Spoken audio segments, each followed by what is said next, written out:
All in one Sunil Khare YouTube channel में आपका स्वागत है मित्रों। आज मैं बात कर रहा हूँ एक प्राकृतिक धान्य की, जो कि बरसात के बाद लगने वाली फसल होती है और बहुत कम मेहनत में, किसी भी प्रकार के इसमें फर्टिलाइज़र यूज़ नहीं होते और एकदम जैविक जो है धान्य के रूप में ये भारत के किसानों के बीच में सदैव से उपलब्ध रहा है।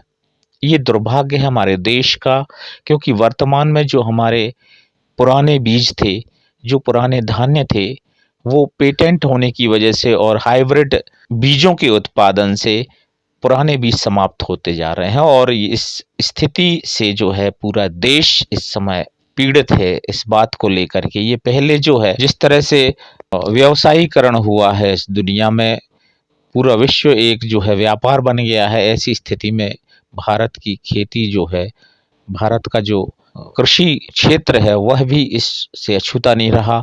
और कहने का आशय ये है कि वर्तमान में ऐसे-ऐसे जो हमारे यहाँ बीज हुआ करते थे, हम लोगों ने बरसात में, जैसे ककड़ी का बीज है या गिलकी का हुआ, मूली का हुआ और भी ढेर सारे कई जो हैं, लौकी हुई, कद्दू हो गए, ये सारे बीज जो हैं वो ख़त्म होते जा रहे हैं। वो पुराने देसी बीज जो कभी सड़ते नहीं थे, कितना भी बारिश हो जाए, कितनी कम बारिश रहे, पर वो बीज अगर लग गया तो वो फल देगा, सड़ना नहीं है। अब ककड़ियों की अगर हम देखें तो वर्तमान में ऐसे बीज आ रहे हैं कि छोटी-छोटी ककड़ियाँ हो रही हैं, एक बालिश्त की ज़्यादा से ज़्यादा। हम लोगों ने जो है 2 से ढाई और 3 फीट तक की ककड़ियाँ खाई हैं।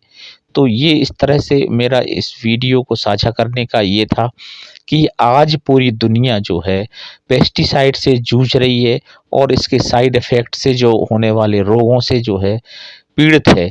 और अब फिर से गुहार लगाई जा रही कि वही पुराने बीजों को वापस लाया जाए, उन बीजों का जो है उत्पादन किया जाए, ताकि जो है लोगों का स्वास्थ्य बरकरार रखा जा सके। मैं आपको बता दूं कि ये राजगिरा हुआ जैसे, और कोदो, कुटकी, बाजरा, ज्वार, ये सारे बीज जो हैं इतने महंगे हो गए हैं, जिन्हें गाँव देहात की बात करें, हम भारतीय ग्रामीण परिवेश की बात करें तो वहाँ हर घर में ये चीज़ें उपलब्ध होती रही हैं। पर धीरे-धीरे जो है इसमें कमी आई और लोगों ने इसे एक अनुपयुक्त धान्य के रूप में इसे उगाना बंद कर दिया, क्योंकि वैल्यू नहीं मिली। अब यही चीज़ जो है बाजरा बड़े-बड़े मार्केट में जाके जो है 60 रुपए मिल रहा है, बोले अगर लीवर का कैंसर हो गया तो उसे बाजरा की रोटी खाने को बोल रहे हैं। तो ये हालत है। कहने का आशय ये है कि खेती-बाड़ी जो है वर्तमान में इतनी दूषित हो चुकी है और हर जगह मिलावट है। तो आज मैं ऐसे ही एक बेहतरीन धान्य के बारे में आपसे चर्चा कर रहा हूँ। हम लोगों ने ये राजगिरे का जो उपयोग है बहुत देखा है घर परिवार में। जब कभी उपवास रहे हैं, पूजा पाठ हुई है, तो इसकी लाई बना ली, इसके फूटे बन जाते हैं, इसको कढ़ाई में डाल के और जैसे आपके पॉपकॉर्न होते हैं इस तरह से इनका जो है लाई बना लेते हैं और उसके फिर लाडू बनते हैं। तो उन लड्डुओं का जो है अलग ही स्वाद रहता। फिर इसके बाद जैसे चाहा तो इसके आटे से पूड़ियाँ बना ली, और सरसों की साग हो या फिर पालक की साग हो या चने की साग हो, चने की भाजी की साग हो, तो इससे जो है जायका बिल्कुल ऐसे बन जाता रहा कि आज भी याद आते हैं वो पल। और इसका जो एक और हम लोगों ने उपयोग देखा थी, इसकी बर्फ़ी बना लेते थे और गुड़ मिला के, और इसकी बर्फ़ी बनती, इतनी शानदार लगती कि क्या बताएँ अब आपको। और सेहत की बात करें तो अगर आपने जो है उपवास रखा है और अगर आपने 2 लाडू खा लिए तो बस अब आपका दिन भर आप फ्री हैं, फिर आपको कुछ भूख ही नहीं लगना है। तो ये पावर भी रखता है ये। तो राजगिर बोलते हैं हम लोग यहाँ पे। अलग-अलग जगह जो है भारत में जो है इस धान्य को अलग-अलग नाम हैं इसके।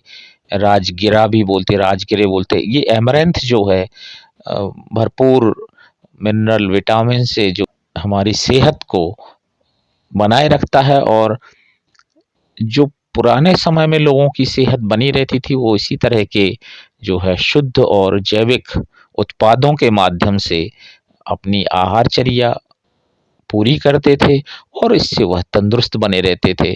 तो ये जो धान्य है, किस तरह से ये बरसात निकल जाती है लगभग, और ये भाद्रपद मास होता है लगभग ये, और यूँ तो अगर अपन अंग्रेजी में कहें तो सितंबर मास में इसको जो है किसी भी साफ-सुथरी जगह करके और इसे छिटक दिया जाता है, और बस ये स्वतः जो है ना पानी देना पड़ता है ना कुछ होता है, अपने आप जो है अगर आपने डाल दिया है तो प्रकृति के माध्यम से जो है ये अपना पोषण लेकर के और फल जाता है।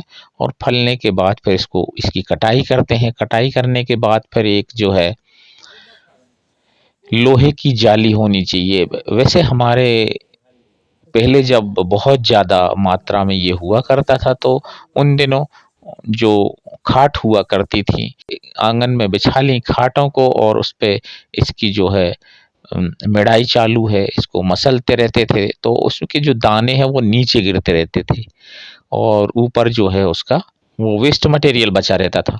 तो इसके जो तने रहते हैं राजगिर के, मैं आपको पहले भी बता चुका हूँ कि इसके तनों के माध्यम से पापड़ खार निकाला जाता है और इतना टेस्टी लगता है ये पापड़ खार कि मैं क्या बताऊँ आपके लिए। तो बहुत ही जायकेदार जो है, अगर आप ये उड़द के पापड़ बनाते हैं तो इसमें यूज़ कर चुका हूँ मैं खुद।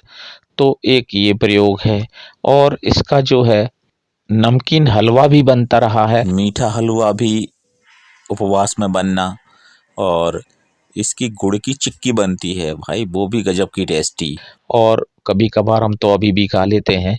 तो ये इस तरह से बहुत उपयोगी है। और अब जब बात करें तो बड़े-बड़े सेलिब्रिटी भी जो है अब इसके बारे में चर्चा कर रहे हैं।